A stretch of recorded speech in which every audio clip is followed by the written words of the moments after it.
Welcome to my classes. आज की class में भी स्टार्ट करते हैं छत्तीसगढ़ की जनजाति, यानी जो छत्तीसगढ़ में सबसे बड़ी जनजाति कौन कौन से है।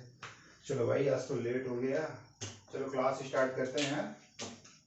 ठीक है, तो आज हम पढ़ेंगे छत्तीसगढ़ की जनजातियां। छत्तीसगढ़ में कौन कौन सी जनजातियां हैं। मैं आपको सिर्फ आज दो ही समझा पाऊंगा कि मैं काफी लेट हो गया।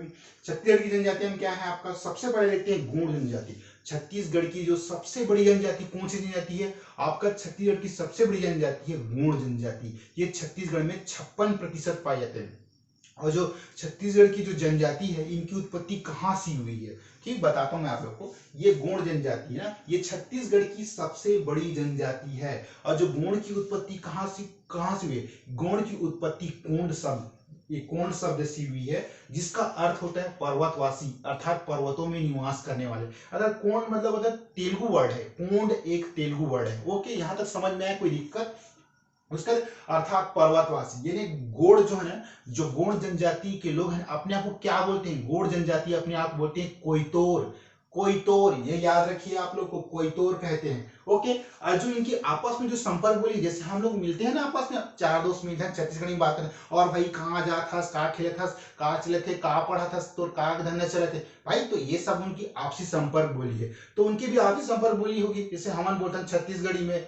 अब जो दो दो बंदे हो गए साउथ इंडियन वाले, वो अपने बोले कन्नड़ तेलुगु बोलेंगे, तो इनको अपन अलग से भाषा होते हैं। आप जब दक्षिण बस्तर जाएंगे ना, तो आप जो ये आपस में समुदाय कम्युनिटी होते हैं, भाईचारा, भाई भाई आपस में होते हैं, पड़ोसी होती है, तो ये लोग अपनी बोली का प्रयोग करते हैं। वो कौन सी बोली है आपका, गोंडी। गोंडी बोली, गोंडी बोली है, ये द्रविड़ियन मूल की बोली है ना, ये द्रविड़ियन मूल की है। और जो गोंड जनजाति का मुख्य रूप से कहाँ है, यानी जो हमारे छत्तीसगढ़ में जो गोंड जनजाति है ना, मुख्य रूप से कहाँ निवास करती है, कहाँ निवास करती है भाई, बस्तर संभाग में। बस्तर संभाग मतलब आपका दंडकारण्य क्षेत्र, आपका हो गया कांकेर, कोंडागांव, जगदलपुर, सुकमा, दंतेवाड़ा, बीजापुर, नारायणपुर, ये यहाँ निवास करती है। वैसे तो ये पूरे छत्तीसगढ़ में निवास करती है, लेकिन जो इनका मुख्य गढ़ है वो है दक्षिण बस्तर। दक्षिण बस्तर में ये निवास करती है। यहां तक भाई बात आई आप लोगों को समझ में, कोई दिक्कत, आगे बढ़े। चलो अब देखो, जो गोंड है ना, जैसे हम हमारा भी किसी को क्या है यार, हम पूछते हैं तोला का चीज पसंद, कई जन छत्तीसगढ़ बोलते हैं नहीं तोला का चीज खाए पी पसंद है। कोई जाति कोई समुदाय होते हैं, जैसे कि बाकी लोग को पूछ लिए भाई तोला का, मेरे को पिज्जा बर्गर पसंद है। हाँ ठीक है, ये तो वेस्टर्न कल्चर, पिज्जा बर्गर तो इटली से आया है, ठीक है, वहाँ की इटालियन फूड है पिज्जा बर्गर। मेरा कहने का मतलब ये था, तो ठीक है, अरे उनको भी कुछ पसंद होगा, उनको भी कुछ फेवरेट होगा यार। जैसे कि हमारे समाज में आजकल जो खाना पीना चलता है, तो उसमें लोग क्या क्या खाते पीते हैं, यानी हमारा समाज में हमको ये बोफर सिस्टम वाला खाना है, गांव में जाइए आप नीचे बैठे खाना खाते, उनका भी तो कुछ होगा ना, तो उनके एक चीज पसंद है। जब गोंड जनजाति के लोग खाना नहीं मिलते ना, तो वो ना अपना पेज, पेज क्या होता है पता है, मोटे अनाज से बना हुआ, आई थिंक मुझे अच्छी तरह से याद है ये किससे बनता है। एक होता है माड़िया, एक होता है माड़िया फसल होता है, माड़िया, यानी वो इसको तो मड़िया पेज, मड़िया फसल होता है, जो आपका दक्षिण बस्तर में से मतलब उसकी फसल होती है। तो आदिवासी लोग क्या करते हैं, जब अपना घर से जब बाहर कहीं निकलते हैं कामों में, तो अपने साथ पेज लेके चलते हैं, ताकि अगर दोपहर में अगर भूख लगे तो वो इस उस पेज का उपयोग करके अपना भूख शांत करे। पेज बहुत ही एक ठंडा मोटे अनाज से बना, बहुत ही अच्छा कत्था कलर का इसका रंग होता है बनने के बाद, पेज मोटे अनाज से बना है। तो यहीं पे बता रहा हूं मैं आप लोगों को कि जो मोटे अनाज से बना, मोटे अनाज से बना, कोई भी अनाज हो सकता है आपका, चावल होता है, दाल वाल नहीं हो सकता भाई, सिर्फ चावल ही रहता है मोटे अनाज का। ओके ना, ना ही कोदो कुट की होता है, सिर्फ मोटे अनाज टुकड़ा वाला भी यूज करते हैं उसमें, तो बहुत ही स्वादिष्ट होता है। अरे मैं खुद पिया हूँ। ओके उसके बाद पेय पदार्थ पेय जिन्हें अत्यधिक प्रिय होता है, कुछ ना दो दिन भर इनको खाना वाना कुछ भी मत दो, लेकिन इनको एक गिलास अगर पेय दे दो, काफी दिन अच्छा जाता है। ओके आगे बढ़े। उसके बाद है आपका गोंड जनजाति। गोंड जनजाति किसमें है, गोंड जनजाति आपका गण चिन्हों में विभक्त है। ये देखिए गोंड चिन्हों में विभक्त होते हैं, मतलब ये गोंड समाज पितृसत्तात्मक, पितृवंशीय, पितृसत्तात्मक होता है, मतलब ये बहुविवाही एवं एक विवाह भी होता है। कई कई लोग ना दो दो पत्नियां भी रख सकते हैं। ओके समझ में इस बात, आगे बढ़े। गोंड समाज में पितृवंशी, यानी जो मतलब अपने दादा परदादा पूर्वजों से चली आ रही है, वो वंशीय समाज है। और पितृ सत्तात्मक मतलब जो अपने पूर्वजों के प्रति आदर व्यवहार, पितृ सत्तात्मक एवं काफी अच्छा सरल व्यवहार होता है इनका। ये बहुविवाही या एक विवाही होते हैं। बहुविवाहित नहीं है लेकिन एक विवाही का जो प्रचलन है अभी चल रहा है, को मान्यता है। ओके, समझ में आई इस बात आप मान रही हैं, आगे बढ़े। उसके बाद है जो इनमें एक प्रचलन है दूध लौटा। दूध लौटा हुआ किसको बोलते हैं? देखिए मैं वो समझा रहा हूं फिर को।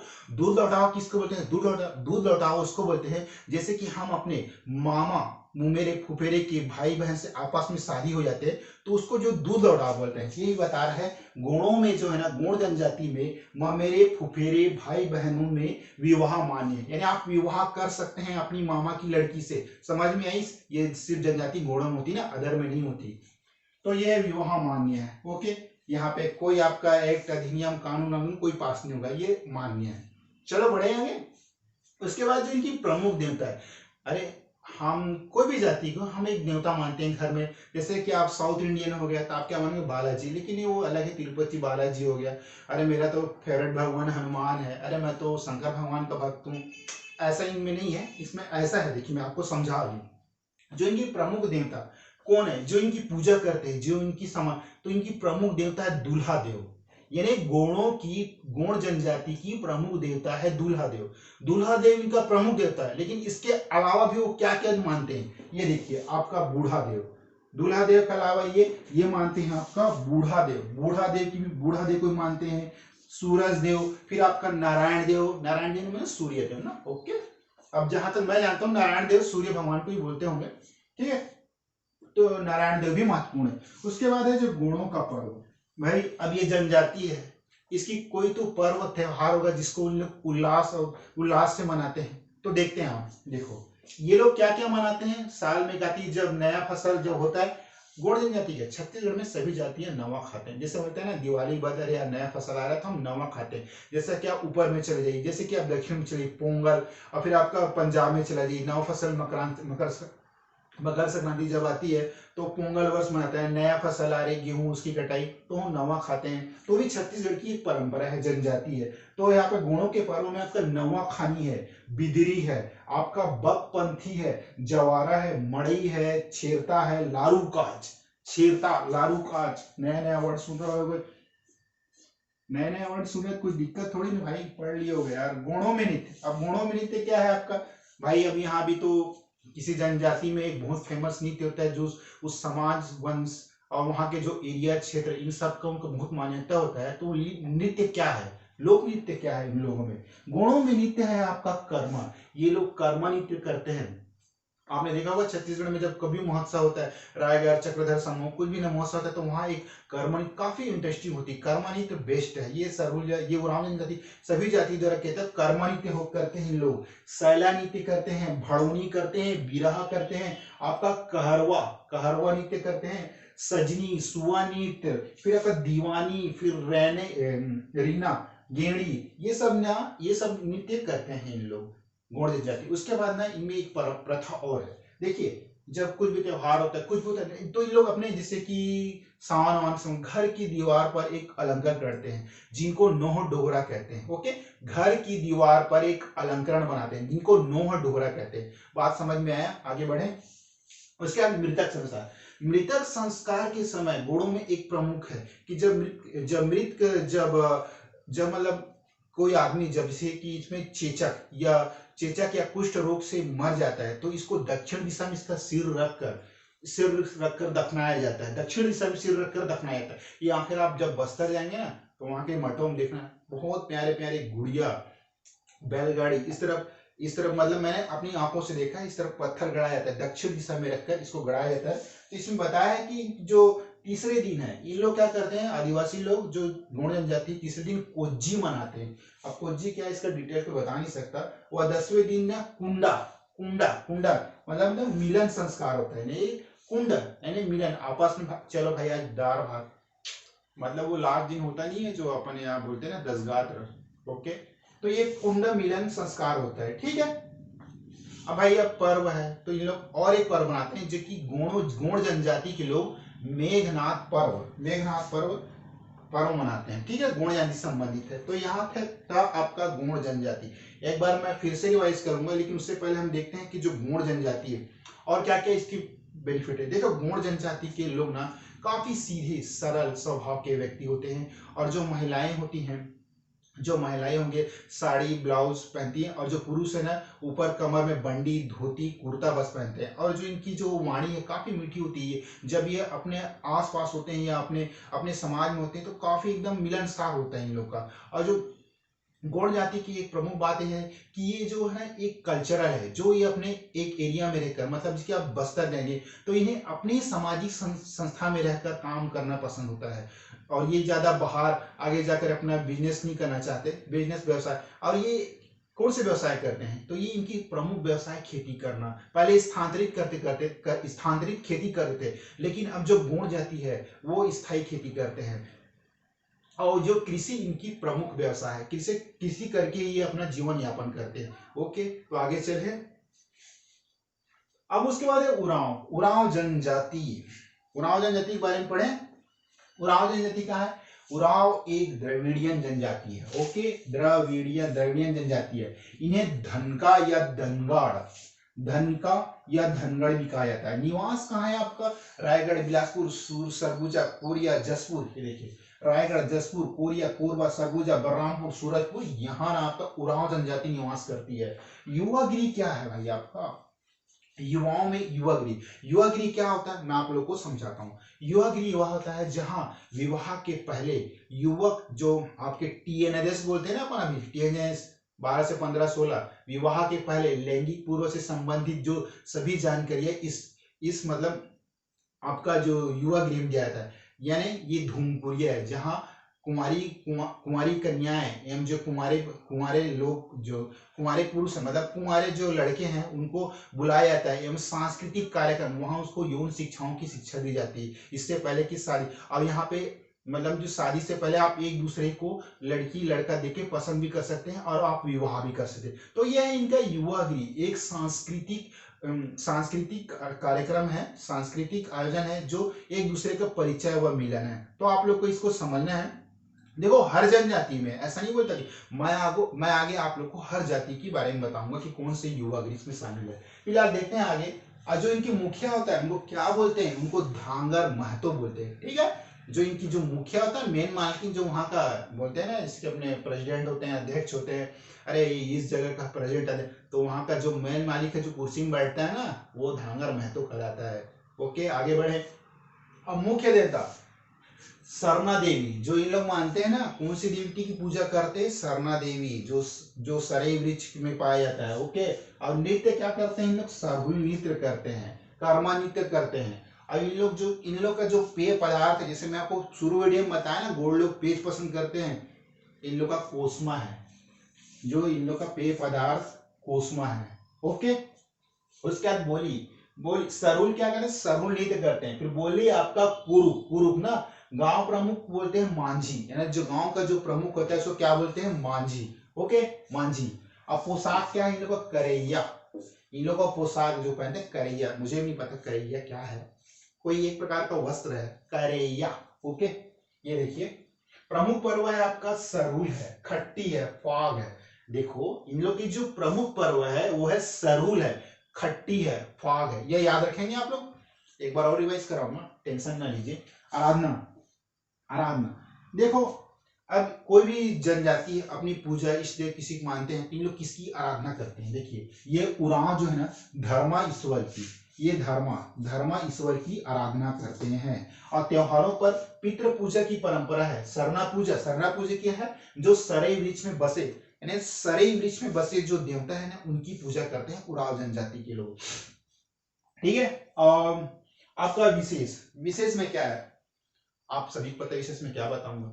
उरांव जनजाति ना छत्तीसगढ़ की सबसे मतलब शिक्षित जनजाति है, यानी उरांव लोगों में अन्य जातियों की अपेक्षा शिक्षा का स्तर काफी ऊंचा है। और इसमें भी वही है, पोशाक में मतलब ये लोग भी काफी सीधे सरल स्वभाव शर्मीले होते हैं। और ये लोग व्यवसाय में इन लोग खेती कृषि करते हैं और कृषि के द्वारा ही अपने जीवन यापन करते हैं। तो यहाँ तक बात समझ में आई हमारे जनजाति के बारे में। और उरांव में भी ये देखा गया है कि आजकल जो इनके शिक्षा कारण ये लोग बाहर आ रहे हैं, अपनी मतलब एरिया से निकल के बाहर दूर दराज गांवों से निकल के शहरों में जा रहे हैं। तो इससे इनके स्तर जो है ना अन्य जातियों से काफी ऊंचा है, मतलब इनको पढ़ाई के जो लेवल है ना बहुत हायर है भाव। भाई चले आगे। उसके बाद है आपका सर्वाधिक जो ये है ना, जो उरांव जनजाति के लोग जो ना ईसाई धर्म से काफी प्रभावित है, इसलिए जो अधिकतर उरांव जनजाति है ना, वो क्या कर रहे हैं बताऊं मैं आप लोग को। उरांव जनजाति ना अधिकतर ईसाई धर्म को अपना रही, मतलब ये अपनी जाति से कन्वर्ट हो रहे हैं। मतलब इनको दो फायदे मिल रहे, एक तो ईसाई धर्म भी, एक उरांव धर्म भी। ओके, ये सब हो रहा है आपका। ये जसपुर एरिया हो गया, बलरामपुर, सरगुजा, कोरिया हो गया, आपका रायगढ़ हो गया, सूरजपुर, ये जो एरिया है अधिकतर आप लोग उरांव लोग हैं, उन लोग कन्वर्ट होकर ईसाई ईसाई जैसे कि एक्का, टिग्गा, दुक्का, जो भी हो, सॉरी मेरा ऐसा किसी जाति के प्रति नहीं बोलना है, लेकिन ये सब अपना रहे हैं, ठीक है।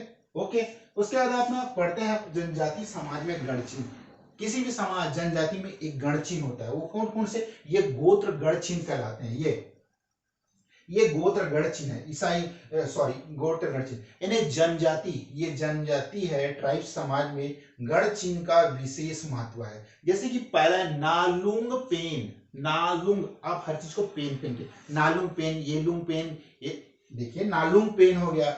चार देवता, ये जो चार देवता को मानते हैं ना, चार देवता उसको बोलते हैं नालुंग पेन। इसका अर्थ होता है संयुंग पेन। संयुंग पेन क्या है, संयुंग पेन वो 5 देवता वाले को बोलते हैं, ठीक है। उसके बाद सारुंग पेन, सारुंग पेन ये जो है ना 6 देवता वालों को बोलते हैं सारुंग पेन। उसके बाद येरुंग पेन, येरुंग पेन बोलते हैं आपका 7 देवता, ठीक है। ओके, समझ में आया। जनजाति अपना उद्गम टोटम से मानते हैं, यानी कोई भी जनजाति जो अपना, हमारे जो समाज जनजाति का जो उद्गम हुआ है, किससे हुआ है, टोटम कुल चिन्ह से हुआ है। तो मैं समझता हूं कि आप लोग को यहाँ तक समझ में आया। हो सकता है मेरे समझाने का तरीका इधर उधर हुआ, लेकिन मेरी कोशिश ये कि अरे यार मैं चाहता हूं कि आप लोग को चीजें काफी अच्छे समझ में आए, इससे मुझे कोई बेनिफिट नहीं होने वाला। ओके, देखिए एक बार फिर से मैं लास्ट रिवाइज करूंगा जिसमें काफी स्पीड रहेगा। ओके, देखते हैं हम छत्तीसगढ़ की जनजातियां। छत्तीसगढ़ की निवास करने वाली सबसे बड़ी जनजाति कौन सी है, आपकी गोंड जनजाति। छत्तीसगढ़ में 56% गोंड जनजाति पाई जाती है, और गोंड छत्तीसगढ़ की सबसे बड़ी जनजाति है। गोंड की उत्पत्ति कहां से हुई है, ये कोंड शब्द, ये एक तेलुगु शब्द है, वहां से गोंड शब्द से हुई है, अर्थात पर्वतवासी, यानी पर्वतों में रहने वाले मनुष्य। ओके, गोंड स्वयं को कोयतोर कहते हैं, यानी जो गोंड है, मैं कोई भी रहे बोलते हैं अरे मैं कोयतोर हूं। ओके, कोयतोर है। उसके बाद है संपर्क बोली, इनमें क्या है, संपर्क बोली गोंडी, गोंडी प्रमुख बोली है, द्रविड़ियन मूल की है ना। और गोंड जनजाति मुख्य रूप से बस्तर संभाग में निवास करती है। उसके बाद ये गोंडों को सबसे ज्यादा कौन सा पेय पसंद है, पेय, कैसे कई लोग बोलते हैं ना, मुझे कोको कोला पसंद है, मुझे लिम्का पसंद है। वहां नहीं मिलता भाई, वहां बस्तर है, वहां सिर्फ लोग ये चलता है मोटे अनाज से पेय पदार्थ क्या बनता है, पेज कहते हैं। मोटे अनाज से बना पेय पदार्थ पेज इन्हें अधिक प्रिय होता है। कुछ मत दो, पेज दे दो, खुश रहते हैं। गोंड में गढ़ चिन्हों में विभक्त होते हैं। गोंड समाज पितृवंशीय पितृसत्तात्मक होता है, ये बहुविवाही एवं एक विवाही को मान्यता है। दो लौटाओ, गोणों में मामूली फुफेरे भाई बहनों में विवाह मान्य है, यानी जो गोंड जनजाति में आप अपनी मामा की लड़की शादी कर सकते हो सीधा डायरेक्ट। ओके, प्रमुख देवता दूल्हा देवता है, उसके बाद है आपका बूढ़ा देव, फिर उसके बाद आपका सूरज देव, नारायण देव। ये देखो सूरज देव, नारायण देव भी महत्वपूर्ण। गुणों के पर्व, गुणों के कौन कौन से पर्व, गुणों के पर्व में सबसे मोस्ट इंपॉर्टेंट है नवाखाई। नवा खाते हैं बोलते हैं ना यार, नया चावल का खाना है, नवाखाई बोलते हैं। नवाखाई है, बिदरी है, बकपंथी है, जवारा है, मड़ई है, छेरता है, लारूकाज है। उसके बाद गुणों क्या है, गुणों कर्मनित है, कर्मनित है, शैला नृत्य है, आपका भड़ोनी है, बिरहा है, कौरवा है, सजनी है, सुआ है, गेड़ी है, फिर रीना है, दीवानी, गेड़ी, रीना, ये सब ना गोंड जनजाति में नृत्य है। ओके, यहां तक ही समझ में आई। उसका बोलते हैं हम जो घर की दीवार पर, यानी गोंड जनजाति में जो घरों की दीवार पे ना एक नोहडोरा अलंकरण किया जाता है। ओके, उसके बाद है आपका मृतक संस्कार। मृतक संस्कार के समय तीसरे दिन कोज्जी व 10वें दिन क्या है, 10वें दिन कुंडा मिलन संस्कार होता है। कुंड मिलन संस्कार होता है, ये याद रखिए। मृतक, जब जैसे कि मैंने पहले ही बताया कि जैसे कि गोंड जनजाति में जब कोई व्यक्ति टीबी या चेचक से मर जाता है, तो जो उसकी मृत्यु के जो 10वें दिन कोज्जी, तीसरे दिन कोज्जी एंड 10वें दिन आपका कुंड मिलन संस्कार होता है। जब इस जनजाति में कोई व्यक्ति मरता है तो उसको दक्षिण दिशा की ओर मुंडी रख के ऐसे दफनाया जाता है, और तीसरे दिन कोज्जी और 10वें दिन कुंड मिलन संस्कार होता है। समझ में इस बात। गोंड लोग काफी सीधे सरल एवं मृदुभाषी होते हैं, काफी सीधे होते हैं। आप इनको जैसा काम करवा लो वैसे कर ले। और ये जो इनकी मुख्य पेशा क्या है, ये गोंड जनजाति की मुख्य पेशा कृषि करना है, खेती करना है। बहुत ही पुराने समय से ये लोग अपनी जीवन यापिका करने के लिए इन्हें कोई व्यवसाय ऐसा नहीं कर रही, ये सिर्फ ने खेती करते हैं। झूम कृषि भी नहीं, ये पहले स्थानांतरित कृषि करते थे, लेकिन अब ये स्थायी कृषि करते हैं। ये किसी एक गांव में बसकर पूरे समाज मतलब चाचा दाई माए फुआ सब मिलकर ये एक स्थायी कृषि करते हैं और कृषि के द्वारा ही अपना जीवन यापन करते हैं। इनको बाहरी दुनिया से कोई लेना देना नहीं है। ओके, ओम ओम। उसके बाद है आपका उरांव। उरांव क्या है, एक द्रविड़ जनजाति, इन्हें धनका या धनगढ़ भी कहा जाता है। निवास क्या है आपका, रायगढ़, जसपुर, कोरिया, कोरबा, सरगुजा, बलरामपुर, जसपुर, सूरजपुर। ओके, निवास। युवागिरी क्या है, धूम कुरिया, जैसे कि मैं आपने बताया कि पहले की धूम कुरिया किसे कहते हैं, ये एक सांस्कृतिक आयोजन है। ये जो टीएनएस बोलते हैं ना आज के में टीएनएस मतलब जो मतलब आपका 10, 12, 15 साल के जो होते हैं, जो मतलब शादी से पहले एक युवाओं का सम्मेलन होता है। मतलब एक आपसी मतलब कि आप जो वहां पे आप अपने शादी के लिए स्वयं वर भी चुन सकते, स्वयं वर नहीं, शादी के लिए आप लड़की का चुनाव भी कर सकते हैं। हाँ मुझे ये लड़की पसंद है, मैं कैसे शादी करूं, तो धांगर महतो से बात करो, हो जाएगी। Okay okay, धांगर Mahato. धूम कुरिया मुख्य देवता सरना देवी, नृत्य सरहुल नृत्य है, सरहुल नृत्य है उसका जो ये सरुलित कर्म। अब इनका पेय पदार्थ क्या है, उरावलों का कोसमा है ना, कोसमा है। अब बोली क्या है, इन लोग कौन सी बोली यूज करते हैं, कुरुक बोली करते हैं। गांव प्रमुख होता है मांझी होता है, पोशाक करैया होता है। उसके बाद प्रमुख पर है सरहुल, खट्टी, फाग। आराधना है उराव।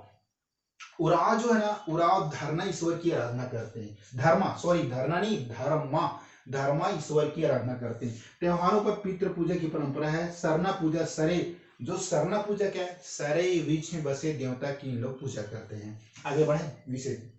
देखो जो उराव जनजाति है ना, सर्वाधिक शिक्षित जनजाति है और छत्तीसगढ़ में जो छत्तीसगढ़ में अन्य जातियों की अपेक्षा इनकी जो शिक्षा का स्तर है काफी ऊंचा है। और जो आजकल है ना, जो उराव जनजाति ईसाई धर्म को अपना रही है, ये ईसाई धर्म से काफी प्रभावित है। ये उत्तर पूर्वी क्षेत्र चल जाइए आप, सरगुजा, कोरिया, सूरजपुर, बलरामपुर, जसपुर, यहाँ आपको अधिकतर उराव जनजाति के लोग मिलेंगे। लेकिन ये ना ईसाई धर्म को अपना रहे हैं।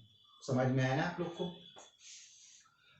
उसके बाद है आपका गोत्र गढ़ चिन्ह। गोत्र गढ़ चिन्ह क्या है, आपका जनजाति समाज में गढ़ चिन्ह का विशेष महत्व है। जैसे ये नालुंग पेन, ये क्या है, 4 देवता, संयुक्त पेन 5 देवता, सारुंग पेन 6 देवता, तेरुंग येरुंग पेन 7 देवता। जनजाति अपना उद्गम टोटम से मानते हैं। तो आज की क्लास में मैंने आपको जनजाति बताया, ये सिर्फ मैंने 2 ही बताया, अभी तो पूरी लिस्ट पड़ी हुई है। ये भाग 1 है, मतलब ये भाग 4 है। इससे पहले मैंने जनजातियों की कई वीडियो बनाया है, तो आप ये देखिए, काफी मैंने अच्छी तरह से एक्सप्लेन करने की कोशिश की है। अगर आप लोग को समझ में ना आए तो कमेंट जरूर कीजिए, इससे मुझे पता चलेगी कि मेरी क्रिटिसिज्म क्या क्या है, यानी मैं कैसे पढ़ा रहा हूँ। ओके, कोई दिक्कत, कोशिश यही नहीं कि मैं जनजाति के बारे में एक शार्ट बताऊं। अगर मैं पूरा पढ़ाऊंगा तो बोर्ड तो पूरा गोंडी जनजाति में, लेकिन फिर भी मैंने पूरी कवर की है। जो गोंड जनजाति की है, जो कहाँ कहाँ निवास करते हैं, कहाँ इनकी क्या है, जो ये कौन से अनाज खाते हैं, अब इनकी जो बोली क्या है, गोंडी है, कौन शब्द से पितृवंशी, पितृ सत्तात्मक होता है, बहुविवाही, एक विवाही होता है। गोड़ों में जो है ना, ममेरे फुफेरे में, भाई बहनों में आपस में भी विवाह हो जाता है ना। प्रमुख देवता दूल्हा देव है, लेकिन इसके अलावा बूढ़ा देव, नारायण देव, सूरज देव की पूजा करते हैं लोग। नवा खानी, बिदरी, वाकपंथी, ज्वारा, मई, छेटल, आरुकाय, गोड़ो नित्य कर्मा, कर्मा हो गया आपका, कर्मा हो गया, सैला, भड़ोनी, विधा, करवा, सजनी, सुअर, दीवानी, रीना, ये सब नृत्य। तो मैंने इन सब के सहायता से कवर करने की अपनी तरफ से कोशिश की है। फिर भी अगर आपको वीडियो में कुछ कमी लगे तो कमेंट जरूर कीजिए। अपना कीमती समय देने के लिए बहुत बहुत धन्यवाद। ओके।